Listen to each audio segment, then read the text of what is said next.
लेकिन आपको मैं बताऊं, ये तो सिर्फ वो मामला है जो बच्चों के यौन शोषण से जुड़ा है। लेकिन ऐसा लग रहा है जैसे अवि मुक्तेश्वरानंद का आरोपों से याराना हो गया। हर रोज नए नए आरोप उन पर लगते जा रहे हैं। आज एक बिल्कुल नया आरोप उन पर लगा, जिसमें कहा गया कि अवि मुक्तेश्वरानंद का मठ कोई नॉर्मल मठ नहीं है, बल्कि आलीशान होटल है। और ये आरोप लगाने वाला कोई आम इंसान नहीं, बल्कि एक लेखिका है जिनका नाम है भूमिका द्विवेदी, जिनकी तस्वीर आप यहाँ देख रहे हैं। और इनका दावा है कि साल 2022 में ये 2 महीने तक मठ में रही थी और इस दौरान इन्होंने मठ के उस रहस्य लोक को देखा जो अब तक किसी के सामने नहीं आया है। ये उनकी तरफ से बड़ी बात कही गई। भूमिका की पूरी बात भी हम आपको सुनवाएंगे, लेकिन उन्होंने जो विस्फोटक दावे किए हैं उसकी डिटेल पहले मैं आपके सामने ग्राफिक्स के जरिए रख देती हूँ। देखिए, भूमिका ने दावा किया है कि मठ के अंदर से अगर आप देखेंगे उसे तो वो इतना लग्जूरियस है कि आपकी आंखें चौंधिया जाएंगी। मठ में एसी है, टीवी है, महंगे कालीनों से वो सजा हुआ है। मठ में बहुत बड़ा हॉल है और कई रहस्यमयी कमरे हैं। अब ये इंपॉर्टेंट हो जाता है। मठ के भीतर स्विमिंग पूल भी है।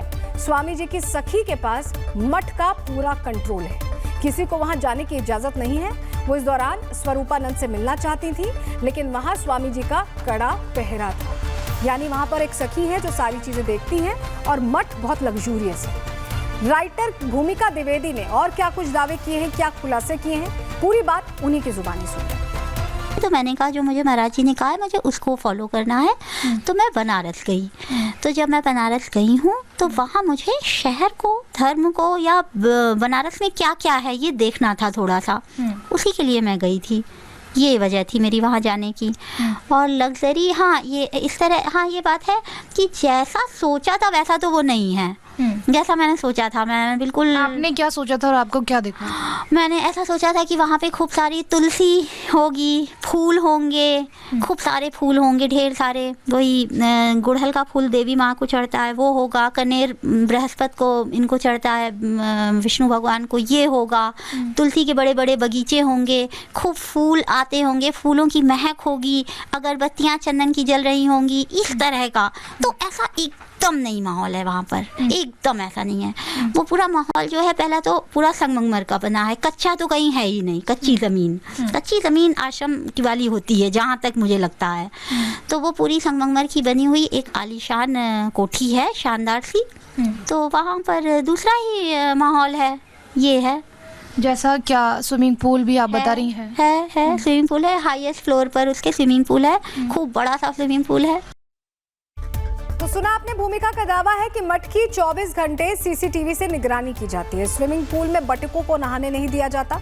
और इतना ही नहीं, छोटे बटुकों को किसी बाहरी के साथ फोटो खिंचवाने पर भी मनाही है।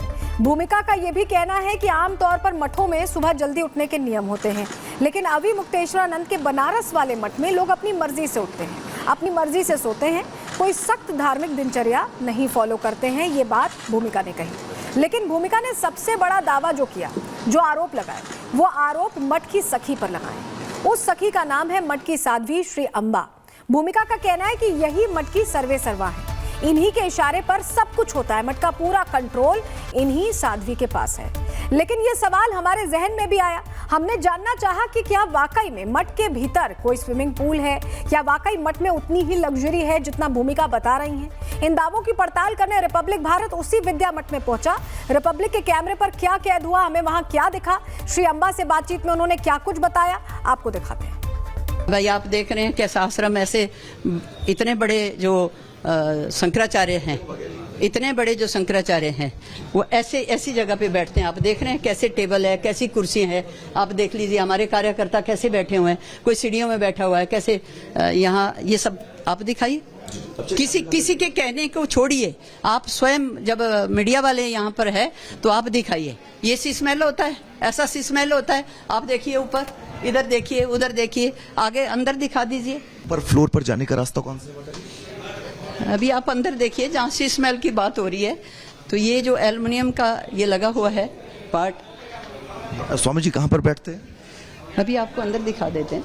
ये इसको सी स्मेल कहा जा रहा है। आप दिखाइए, इधर दिखाइए, ये सी स्मेल होता है। उनका ये कहना है कि बहुत लग्जरियस लाइफ है, जीते हैं, एलईडी टीवी स्क्रीन, बड़े बड़े दरवाजे, शानदार आलीशान कमरे। अब आप देख सकते हैं, आप दिखाइए, सब दिखाइए कि क्या है यहाँ पर। तभी शायद लोगों को समझ में आएगी। एलिगेशन लगाने वाले, आरोप लगाने वाले तो कुछ भी आरोप लगा सकते हैं। ऐसे लोग तो कुछ भी, विधर्मी लोग कुछ भी कह सकते हैं। देखिए, रिपब्लिक के कैमरे पर जो कुछ दिखा हमने आपको दिखाया, लेकिन हमारी इन्वेस्टिगेशन यही नहीं थमी। हमने अवि मुक्तेश्वरानंद से बात की। आखिर उन पर जो आरोप लगे हैं, जिस विद्यापीठ को भूमिका ने लग्जरी बताया, उस पर उनका पॉइंट ऑफ व्यू भी हमने जानना चाहा। खुद सुनिए उन्होंने इन आरोपों का क्या जवाब दिया। हमने सब बता दिया है। ऐसा है कि वो हमारे मठ परिवार से जुड़ी हुई एक परिवार की बिटिया थी।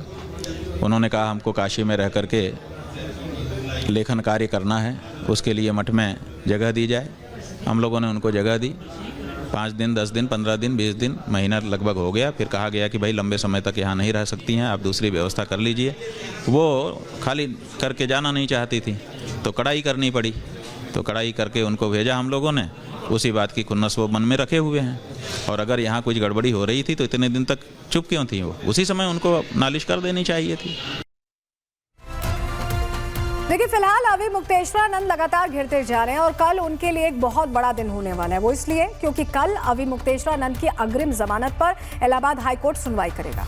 अवि मुक्तेश्वरानंद को जमानत मिलेगी या नहीं, इसका फैसला भी कल होगा। लेकिन जिस तरह से आरोप उन पर लगे हैं, यकीन मानिए अवि मुक्तेश्वरानंद की मुश्किलें बढ़ना तय माने जा रही है।